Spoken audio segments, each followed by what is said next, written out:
Saúde os irmãos com a paz do Senhor. Graças a Deus, mais esse dia, né? Vamos estar aguardando aí alguns irmãos estar entrando para a gente estar dando o início à nossa aula, a nossa aula 8.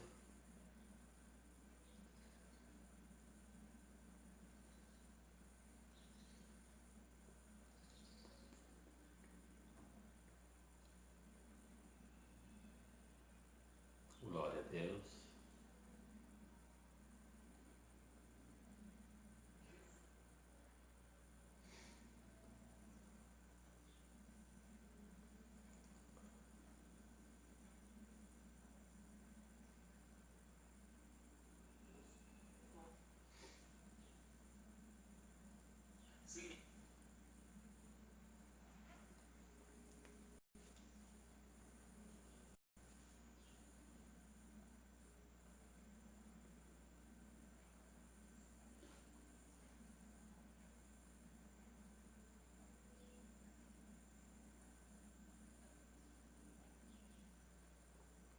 Graças a Deus.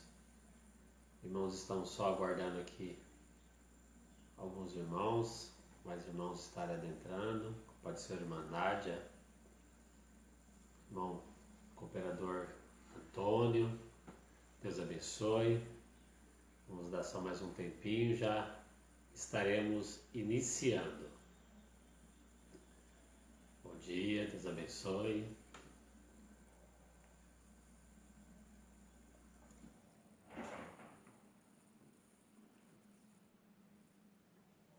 Irmã Geralda Linhares, Deus abençoe, irmã. Estamos aí só aguardando um pouquinho para a gente já iniciar. Deu um probleminha aqui na internet, deu esse pequeno atraso, mas graças a Deus já deu tudo certo.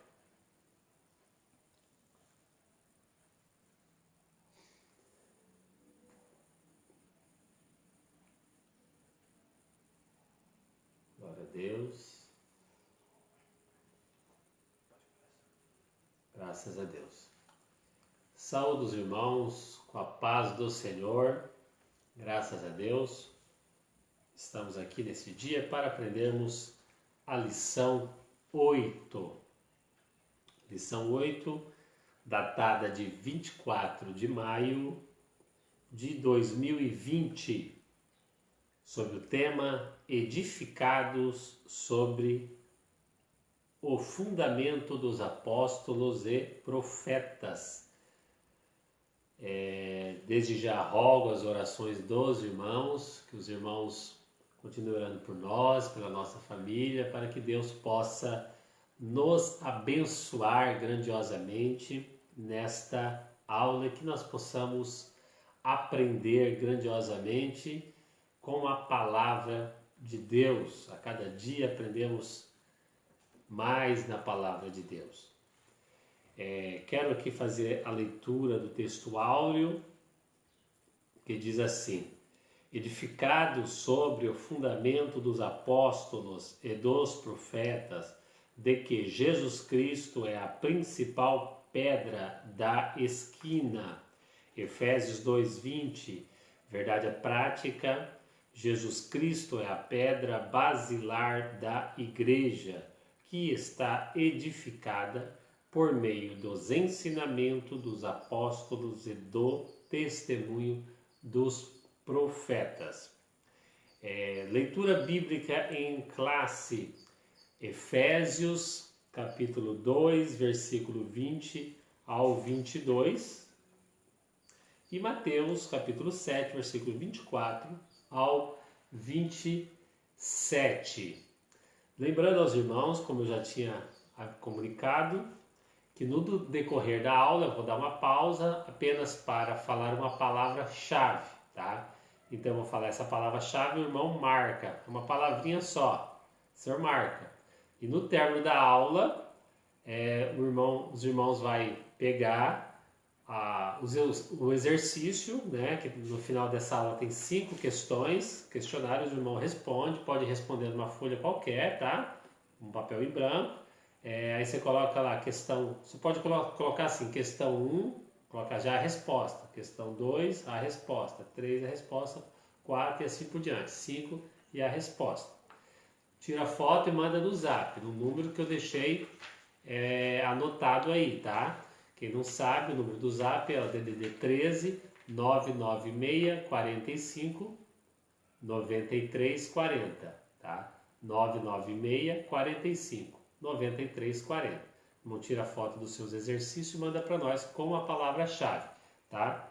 E aí, os irmãos, eu vou fazer um sorteio aí de um kit da Natura para o irmão que ganhar, que acertar pelo menos 4 questões, tá bom? Então, os irmãos, fiquem aí, vamos estar participando dessa aula maravilhosa que tenho certeza que todos nós aprenderemos. Então, diz assim: o objetivo geral é ensinar que Cristo é a base da igreja e estamos alicerçados na doutrina dos apóstolos e no testemunho dos profetas. Introdução. Por meio da reconciliação de ambos os povos, Deus formou a igreja, certo? Então aqui, irmão, agora nós vamos falar um pouco da igreja que foi formada aí por meio da reconciliação de Deus, né, da cruz, que foi realizada na cruz. Deus juntou judeus, gentios, ou seja, todo o mundo, todos aqueles que creem em Jesus Cristo formam a igreja. E Paulo, ele compara a igreja com um edifício, ou seja, um grande prédio, tá certo? Em Efésios 2:21 diz assim: no qual todo edifício bem ajustado cresce para templo santo, né, no Senhor, tá certo? Pedra angular, que é a coluna, pedra angular, coluna é Jesus Cristo, tá certo? Nós vamos aprender bem sobre isso. Fundamento, que é o alicerce, né? O alicerce são a doutrina dos apóstolos e o testemunho dos profetas, né? E o propósito de Deus é que sejamos templo santo do Senhor, nós, tá? Aqui nós estamos falando do templo nós, pessoas, cristãos, tá? A morada do Altíssimo, certo? Vamos lá, tópico 1. Um edifício espiritual. Vamos falar um pouco primeiro do santuário judaico, tá? O primeiro santuário terreno, tá certo? O templo dos judeus que havia lá em Jerusalém. Primeiro ponto, ele se transformou num símbolo de exclusivismo religioso. Nós aprendemos na última aula, né, sobre o formato do templo. Veja bem, Deus que orientou Moisés a fazer o primeiro tabernáculo antes, né? Primeiro se foi feito o tabernáculo, lá quando eles estavam no deserto, Deus deu um modelo a Moisés, e depois quando eles alcançaram e chegaram na terra prometida, eles fixaram o templo na terra de Israel, né? na Canaã, na terra da promessa, e lá eles construíram mesmo, tá? De bloco, pedras e tudo mais. Mas o modelo era o mesmo. Qual era o modelo? Pátio, tinha 3 repartições. Pátio, que era o átrio, o santuário e o Santo dos Santos, que é o lugar mais importante. É o lugar santíssimo. O nome daquele lugar era Santo dos Santos ou lugar santíssimo, aonde ficava a Arca da Aliança, tá? Só que os judeus, com o passar do tempo, foram fazendo algumas mudanças, por isso que fala do exclusivismo, alguns complementos. E eles construíram, no meio do pátio, um muro, uma parede enorme, tá? Uma parede que dava restrição para os estrangeiros. E naquela parede havia várias placas, vários comunicados escritos a seguinte informação: proibido o acesso de estrangeiros, tá? Então era proibido um estrangeiro, um gentio, por exemplo, acessar no interior além daquele muro. Deus não mandou fazer esse muro, isso que é interessante. Os judeus fizeram, tá? Deus não mandou fazer essa separação, impedindo os gentios de adentrar, conhecer o templo e tudo mais, né? Que eram os estrangeiros, os gentios. Paulo chamou esse muro de quê? De muro da inimizade, tá? Então isso gerou o quê? O exclusivismo, eles se achavam melhores. Isso, Deus não criou isso. Deus queria que eles fossem uma referência para atrair outros que quisessem se converter ao Deus que eles serviam. Podia, eu já expliquei para os irmãos isso.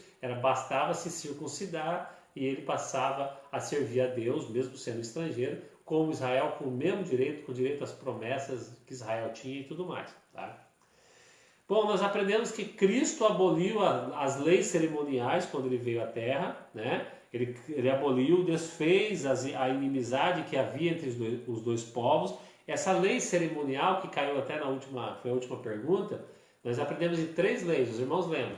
A lei mosaica tinha 3 esferas. A lei moral, que eram os mandamentos, tá? A lei civil, que dirigia aí a cidadania, a vida social deles, e a lei cerimonial, que era o sacrifício, dias de Páscoa, dias de festas, sacrifícios de cordeiro, que era realizado aí anual, mensal. Tinha vários tipos de sacrifício, isso aí eram as leis cerimoniais.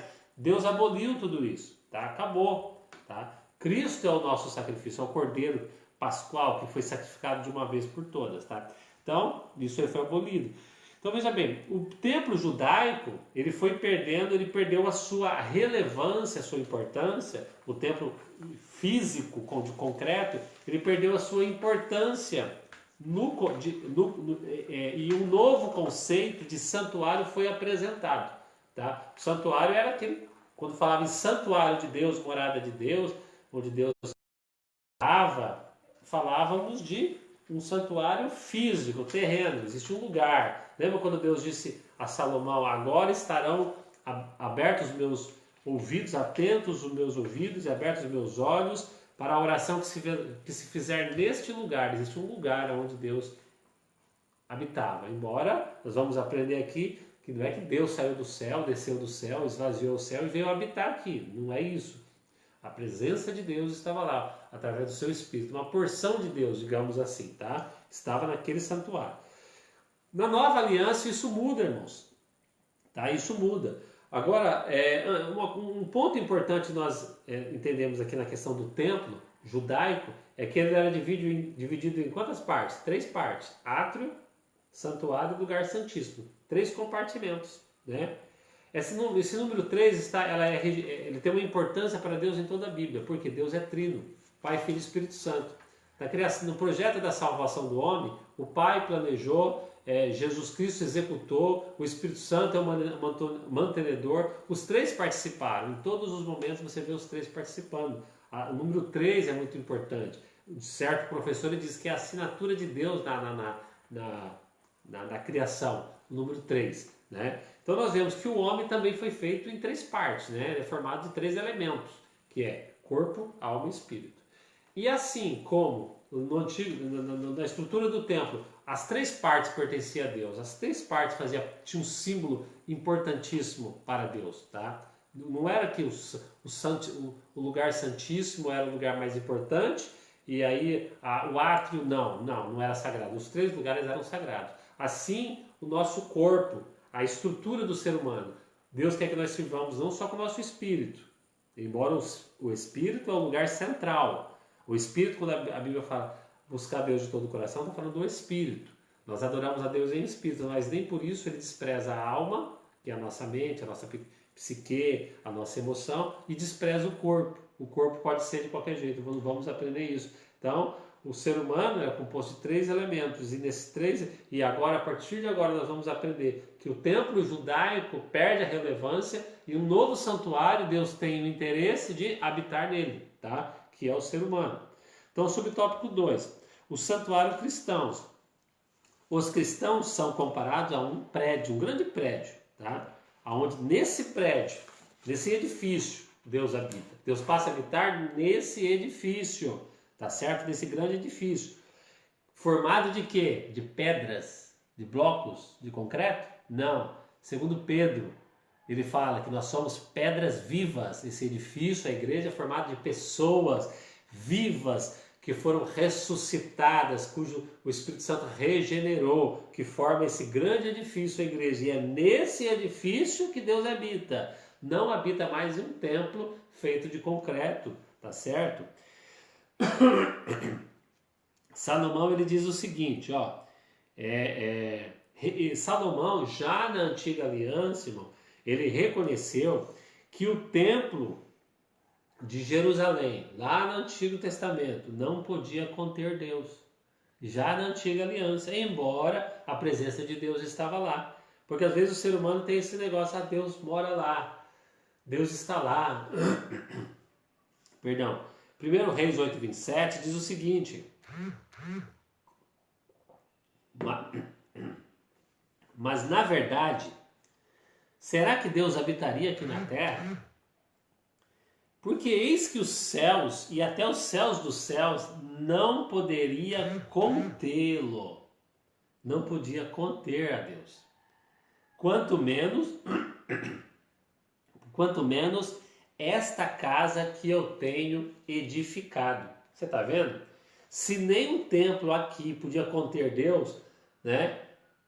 Aqui ele está dizendo que nem os céus dos céus podem conter Deus. Imagina um templo humano, feito ainda por mãos humanas, né? Mas a presença de Deus, né? Digamos que uma partícula, uma presença de Deus através do seu Espírito estava lá, porque Deus tinha instituído aquele santuário para ele estar lá e o povo tem aquilo como referência, ele ia lá, ele se resolvia os problemas lá, né? Realizava os trabalhos que tinha que ser realizados. Olha que Atos 7,48 diz: o Altíssimo não habita em templos feitos por mãos de homens, tá certo? Então vamos lá. Deste modo, a igreja, gentios, judeus, tornaram-se aqui a casa onde Deus habita, tá? E somos como pedra viva e um edifício espiritual, tá certo? Então veja bem, a gente tem um conceito, às vezes a gente fala assim, vamos à igreja que eu quero dizer templo, que a gente costuma, é um hábito, né? Não é errado dizer, a igreja, templo, onde nós nos encontramos, e às vezes nós falamos assim, Deus habita lá. Não, Deus não habita lá. Lá não tem ninguém agora. Tá? Na igreja não tem ninguém. Não tem ninguém. Tá? Sem ninguém lá. O santuário somos nós. Ele habita em nós. Nós nos reunimos naquele lugar que nós escolhemos para buscar a Deus. É um lugar, por exemplo, a nossa sede é um templo alugado. Tá? Se não houvesse sede, se não houvesse templo, a gente ia se reunir em qualquer lugar, como a igreja primitiva. Você vê, mas a igreja primitiva ia no templo. É claro, existia um templo lá, que era o templo judaico ainda, no começo da igreja. Eles iam adorar a Deus porque eles podiam adorar lá, ir na casa de algum irmão, se reunir na praça, como Jesus fazia. Ficava na polpa do barco e ensinando a igreja, o povo, em qualquer lugar. Por isso Jesus disse, onde se estiver 2 ou 3 reunidos, né, é importante que a igreja se reúna. Sim, a igreja tem que se reunir. Como igreja, a igreja tem que se reunir. Isso é importante frisar. Mas a igreja onde Deus habita, o santuário, somos nós. Tá certo?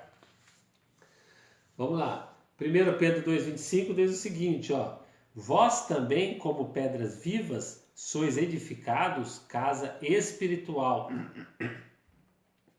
e sacerdócio santo para oferecer sacrifícios espirituais agradáveis a Deus. Tá vendo? 3. Fala sobre a pedra angular. O que é a pedra angular? A pedra angular é uma coluna, né? Por exemplo, toda construção tem a quina, né? Toda construção tem isso aqui, né? É a coluna. Acho que a maioria dos irmãos sabe, é o canto de qualquer prédio. Você faz um quarto quadrado, é a esquina. É nessa coluna, que eles chamavam de pedra angular, ou até pedra de esquina, você vai ver na Bíblia, nesse canto que fica a coluna que sustenta tanto o alicerce, e sustenta também toda a parede, todo o prédio, né?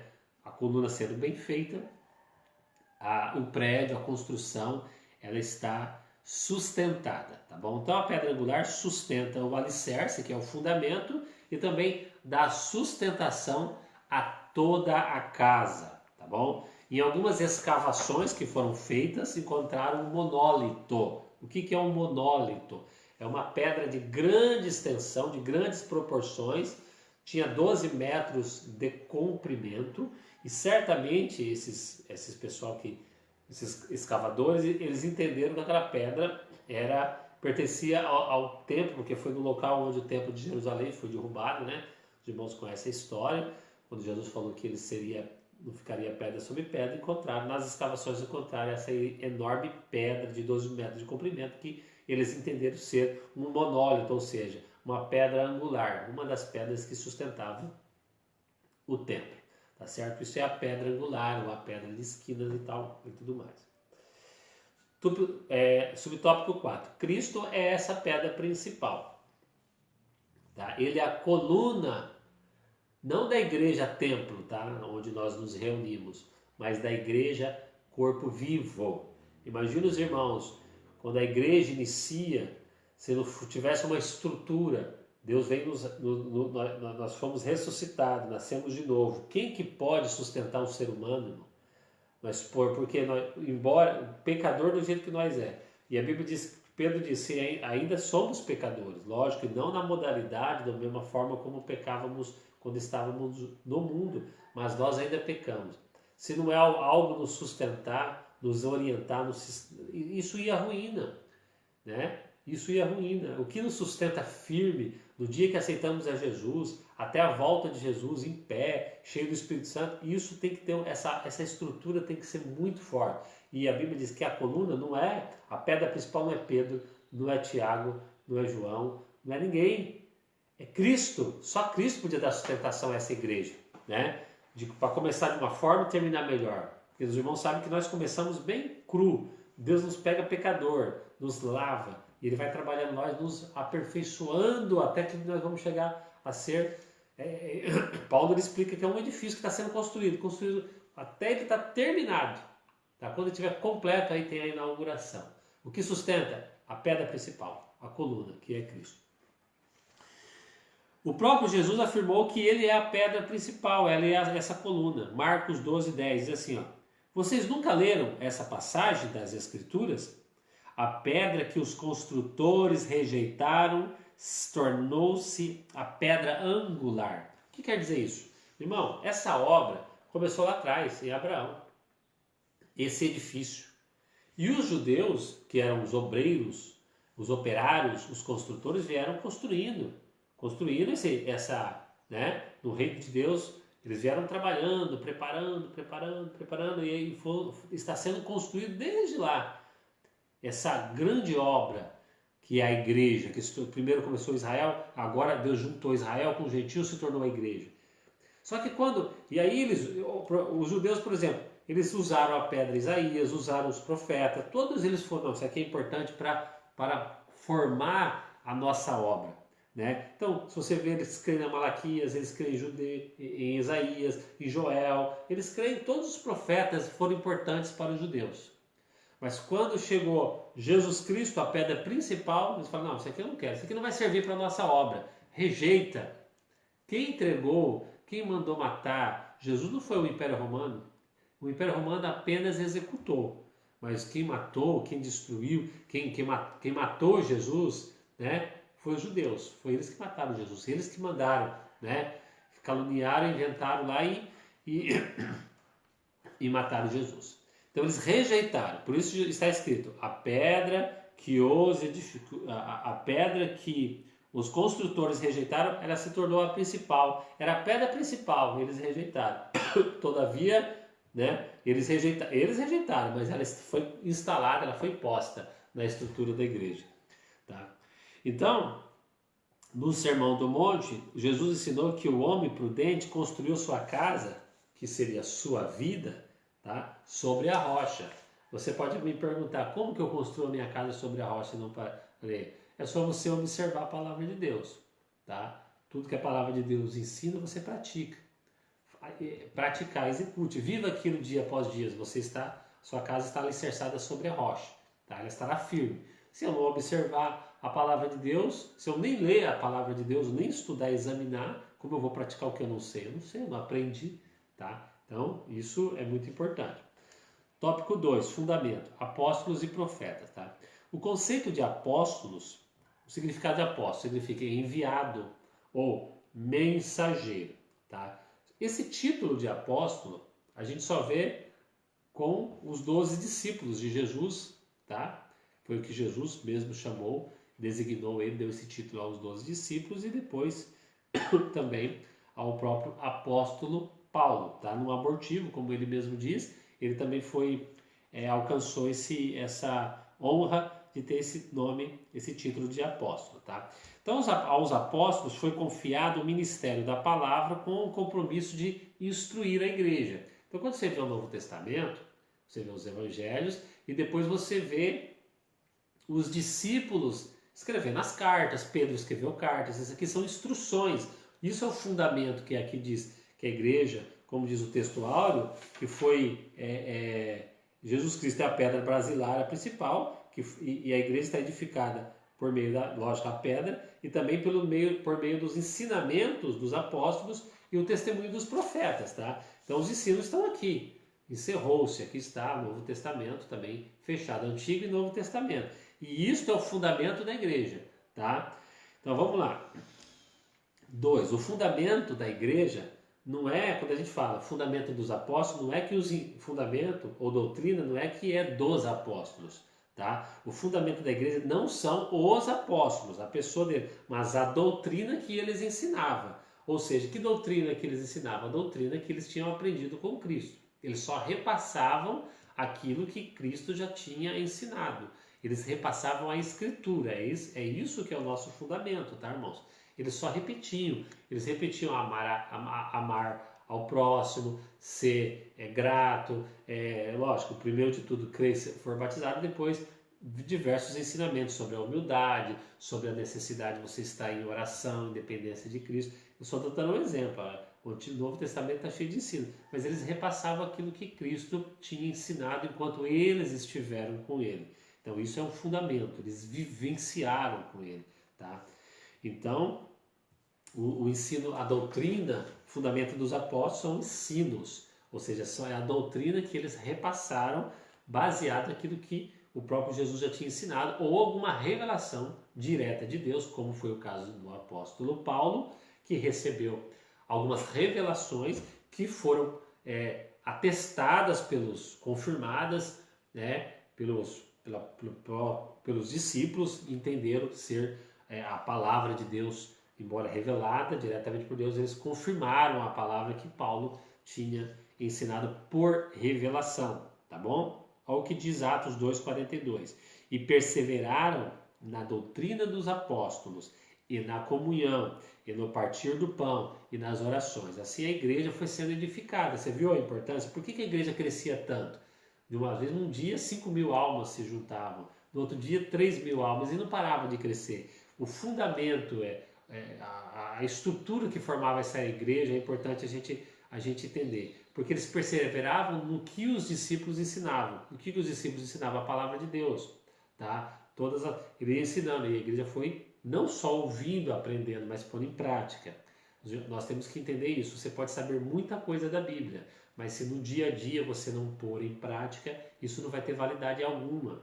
Lembre-se, todo dia, se você aprender uma coisa hoje, amanhã ou hoje mesmo, você vai ter a oportunidade de pôr algum ponto em prática, porque a vida não para. Todo dia, todo momento está acontecendo diversas situações, tá? Diversas coisas no nosso mundo espiritual. E você tem como sim pôr em prática alguma coisa que você aprendeu hoje. E se Deus te ensinou algo hoje, com certeza que você vai precisar para hoje, ou para amanhã, ou para essa semana.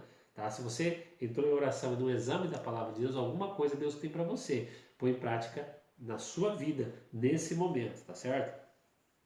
Vamos lá. Assim não se pode mexer, os apóstolos receberam a doutrina diretamente de Cristo. Assim não se pode mexer na pedra angular, tá?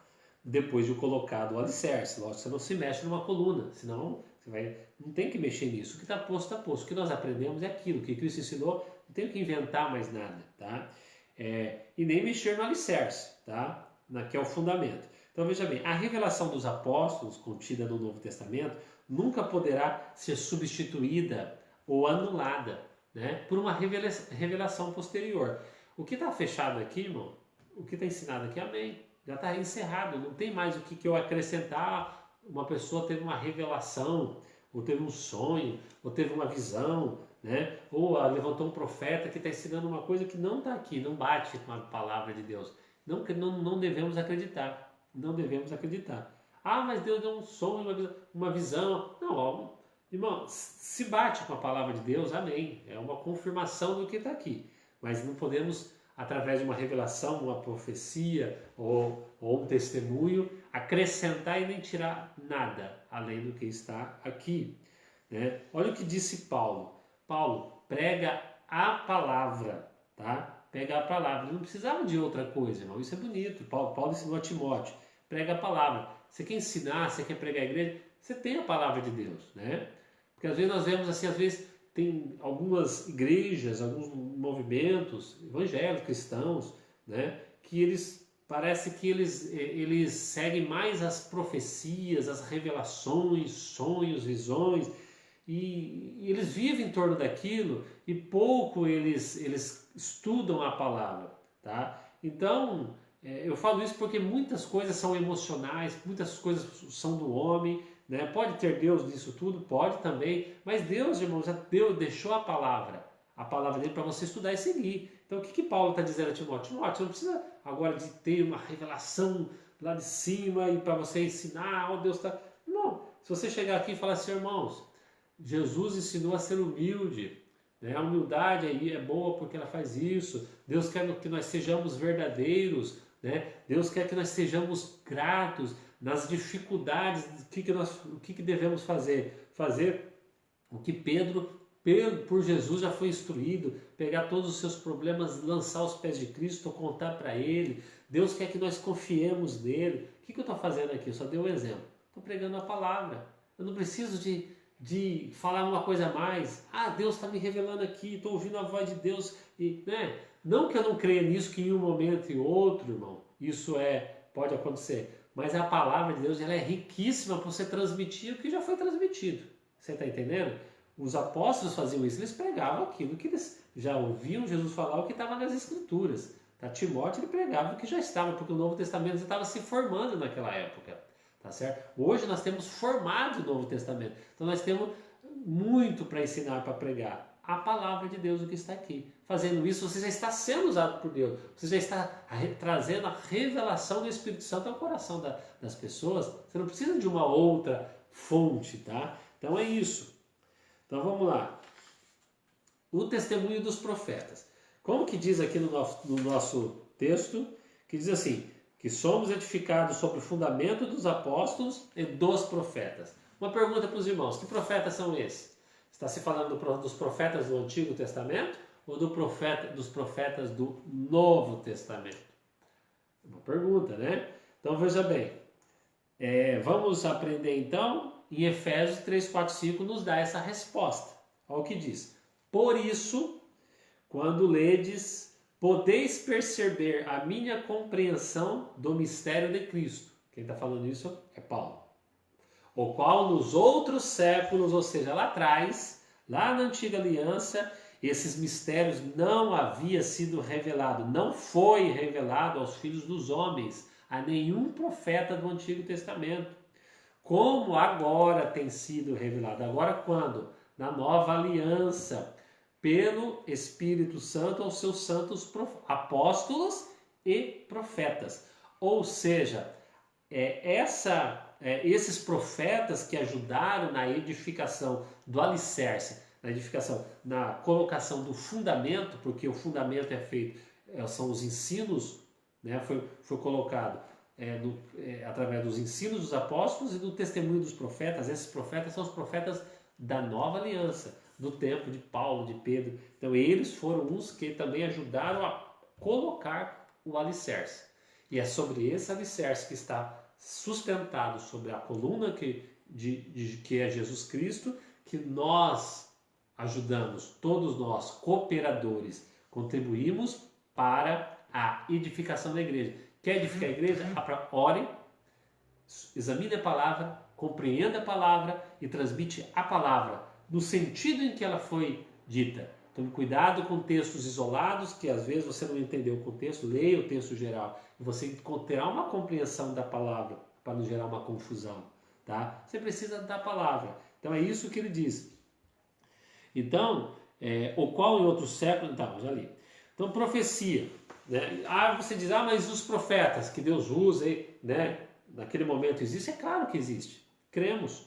Né? E a função, e um dos dons é a profecia. Um dos 9 dons que serve para a edificação da igreja. Embora ensinar também não deixa de ser uma profecia. Você profetiza. Um profeta é aquele que diz aquilo que Deus revelou. Então, quando eu trago a palavra, ensino a palavra, como estou fazendo nesse momento? Estou profetizando, porque estou trazendo uma revelação da palavra de Deus aos irmãos, tá? Mas Deus usa, assim, instantaneamente, para entregar uma mensagem, é claro que usa. Aqui está escrito no Novo Testamento. Deus usou Gaio numa certa reunião, tá? Não vou citar o versículo agora.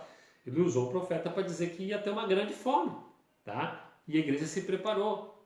Isso, e houve a grande fome. Tá? E a igreja teve que se preparar, ajudar os irmãos mais pobres que passavam necessidade. Você está entendendo?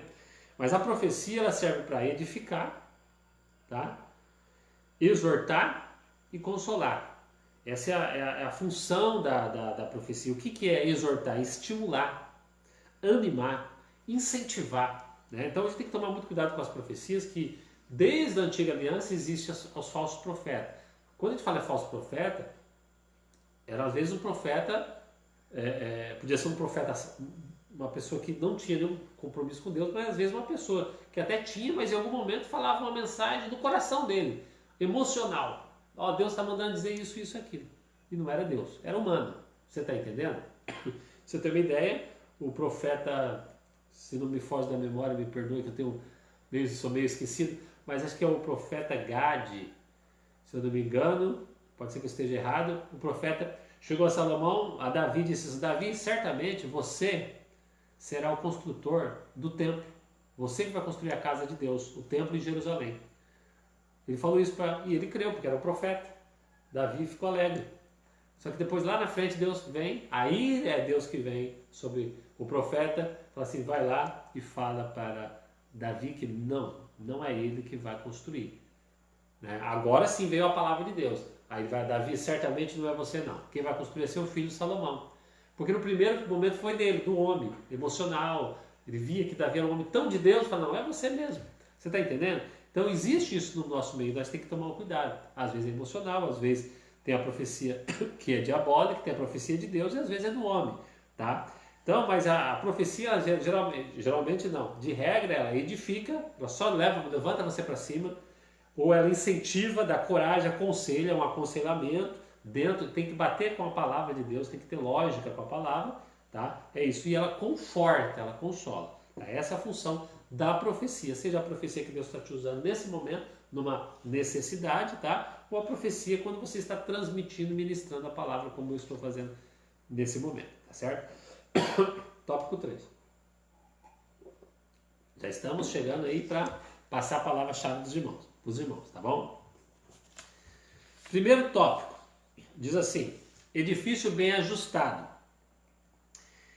Essa expressão indica um processo contínuo de desenvolvimento dos crentes, tá?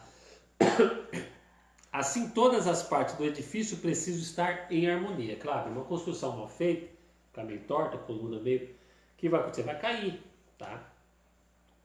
Então vamos lá, 1 Coríntios 1,10.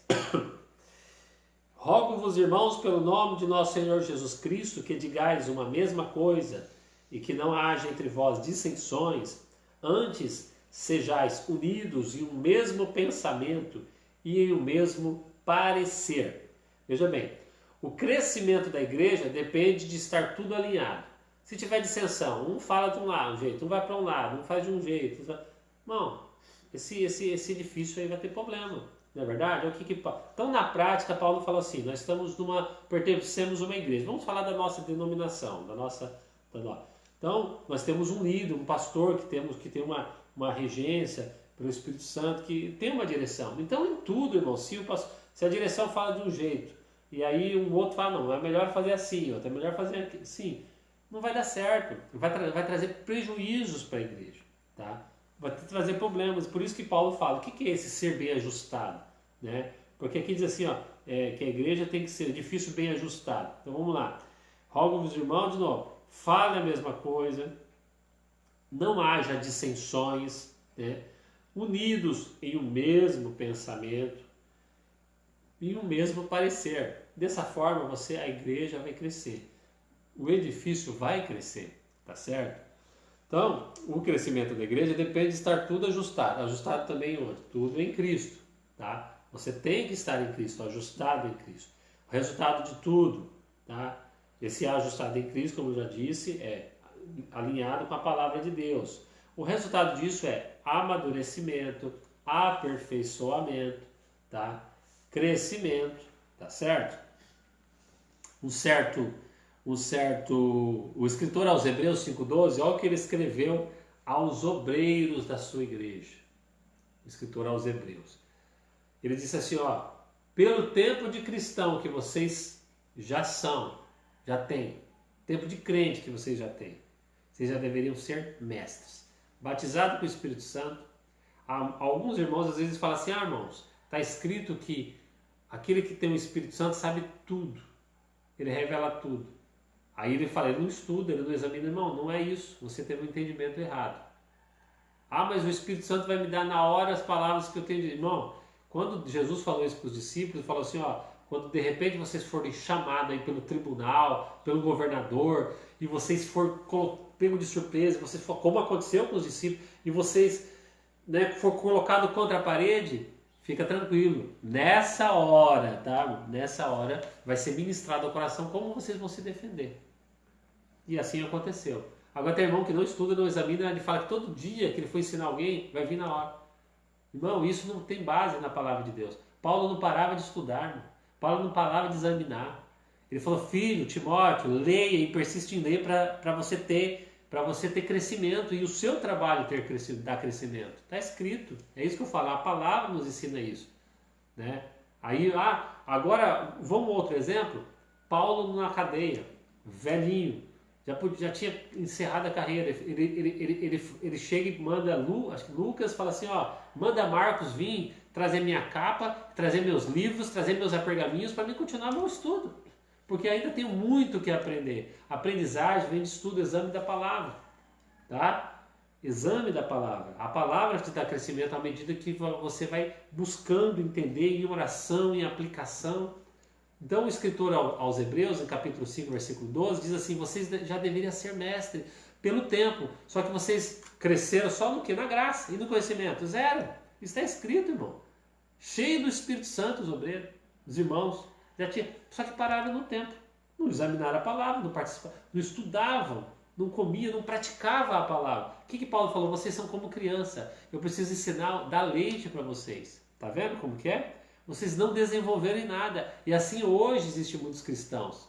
Que qualquer vento de doutrina, se alguém falar isso, vem um profeta, fala, profetiza, irmão, eu tive uma visão com você, irmão, é isso, você tem que seguir por esse caminho. Irmão, ele segue, tranquilo. Mas a palavra, ele não sabe nem o que está dizendo. E às vezes o problema dele está, às vezes não, todos os problemas nossos estão orientados na palavra. Ela te orienta. Você está entendendo? Então eu disse, vocês não cresceram. Não cresceram. Tá certo? Irmãos, antes de irmos para o subtópico 2, quero falar aqui, passar agora a palavra-chave para os irmãos. Marque aí essa palavra. A palavra-chave é gratidão. Tá certo? Gratidão. Então anota aí. Então, quando os irmãos mandarem aí os seus exercícios, tá? Os irmãos vão colocar lá, palavra-chave, gratidão, e tira a foto dos seus exercícios e manda no meu WhatsApp. O meu número que eu passei para os irmãos, 996 45 93 40, tá certo? E aí, os irmãos vão ter direito aí de participar do sorteio, o kit da Natura, tá certo? Vamos lá, subtópico 2, Templo do Senhor. A palavra aqui usada para templo é o vocábulo naon, né? É uma palavra grega, de origem grega, né? Naon, que designa recinto interior. Isso aí é muito importante. Então vamos lá. no tabernáculo lá dos judeus era átrio, santuário, lugar santíssimo, santíssimo lugar. O lugar onde a presença de Deus, a arca, estava era o santíssimo lugar. Era o lugar, de fato, mais importante. É o lugar interior do templo. Tá certo? Então veja bem, lugar santíssimo, ou seja, o lugar do encontro do sumo sacerdote com Deus. O sumo sacerdote, na época, na antiga aliança, ele ia lá uma vez por ano, tinha que entrar com sangue, tá, do cordeiro que foi imolado, e ele salpicava aquele sangue na arca para expiação dos pecados de Israel, tá certo? E lá era o encontro dele com Deus uma vez por ano. Então, é nesse lugar, é no santo dos santos que Deus encontra com o ser humano. E eu disse que nós fomos formados de 3 elementos: corpo, alma e espírito. Agora me diz uma coisa: qual é o ensino que o Novo Testamento, os apóstolos, Jesus nos deu a respeito de encontrarmos com Deus? O corpo é de Deus, mas eu posso adorar a Deus com o meu corpo? O meu corpo pode contatar Deus? Só o meu corpo? Não. Como que eu adoro a Deus? Tem que ser através do Espírito, usando o terceiro elemento. É o nosso Espírito que contata Deus. Tá? Isso nós já aprendemos em lição anterior. Né? Jesus disse assim, que nós devemos adorar em Espírito, e não porque eu posso adorar com o meu corpo. Porque o corpo, às vezes, é possível eu fazer uma aparente adoração. Você sabe quem fazia aparente adoração só com o corpo e não com o espírito? Né? Que é o coração. Muitas vezes a Bíblia fala que o coração seria esse espírito. De todo o coração, os fariseus é um exemplo bom. Tem muitas pessoas que parecem ter crente. Parece ser crente. É possível parecer crente? Sim. É possível parecer santo? Sim. É só você vestir como crente. Como os fariseus, eles se vestiam como santos, né? Se vestiam como piedosos, jejuavam, oravam bastante nas praças, que as pessoas olhavam e falavam assim, mestre, não chamava chamava de mestre. Só que tudo aquilo era aparente, irmão. Se adorava com o corpo, o coração estava longe dele e Jesus disse isso a respeito deles, né? As orações deles eram arrogantes. Graças te dou, Pai, porque do dízimo, da oferta, eles se justificavam. O coração estava longe de Deus. O espírito não contatava Deus. Não fazia de alma, não fazia com alma, mas fazia com uma intenção de parecer ser santo. Tá? Isso é. Então por isso que Deus, ele quer o nosso espírito, o nosso corpo, alma e espírito principal. De todo o coração está falando com a nossa alma, de verdade, com sinceridade. Tá certo? Então os fariseus faziam tudo aquilo, mas não tinha misericórdia, não tinha amor, não tinha piedade e mataram o Salvador deles. Não tiveram capacidade de reconhecer que eles eram pecadores, que eles estava o fruto, o produto de todo o trabalho deles. Trabalharam tanto, mas na hora da pedra principal, eu não quero essa. Você está entendendo? Então vamos lá. Deus habita no lugar mais sagrado da nossa vida. Onde? Nosso espírito. Esse é o lugar central. Embora o nosso corpo, alma e espírito pertencem a ele. Tá? Mas é o nosso espírito que se conecta com Deus. Pois temos que buscar a santidade, porque Deus habita no templo santo. Esse é um ponto importante. Por que tem que ser santo?